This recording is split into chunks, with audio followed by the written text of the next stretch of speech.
Going into 2025 feels different. The past few years have been filled with twists and turns, but lately I've been reconnecting with my creative spirit, and these are my reflections. My previous goal was to declutter and organize my life in order to get back on track with my creative flow. I've had that one for at least a few years. Creativity has always been at my core.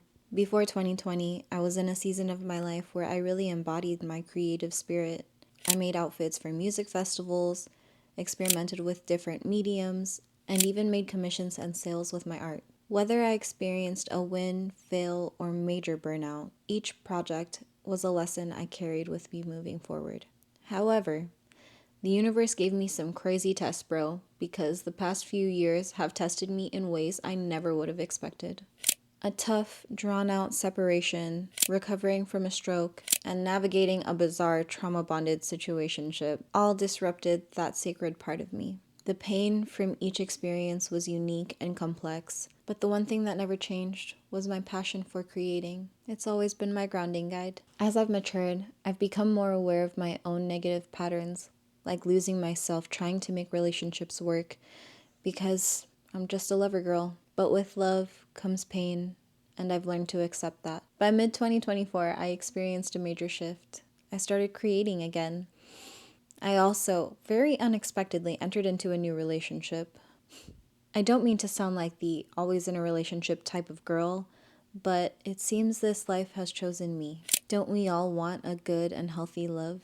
This relationship has brought me a deep sense of renewal, not just romantically, but also in how I approach myself and my passions. And because of that, I've been feeling more aligned with my creativity than I have in years. Along with that, the feng shui of my home finally feels right after working towards settling in since 2023. I made my first quilt, crocheted garments for a concert, and even took on a baby quilt commission. Each of these projects have taken me one step closer to reclaiming my creative identity. I'm feeling a lot of excitement build up within me for what's to come, so I've set 2 resolutions for 2025.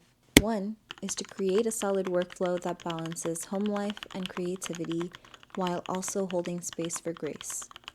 And 2 is to post a video on YouTube at least once a week, whether it's new or recycled, long or short, or about art, food, or life.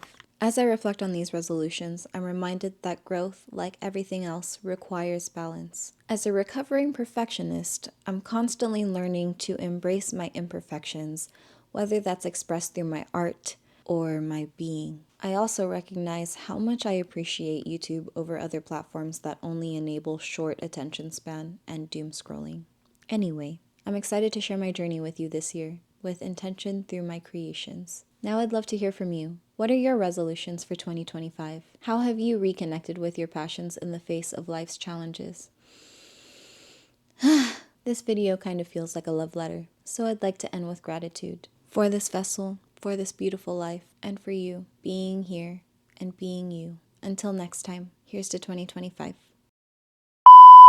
Every time I've had to re-record this video, every time is a lesson to learn from. Let's get cozy, shall we?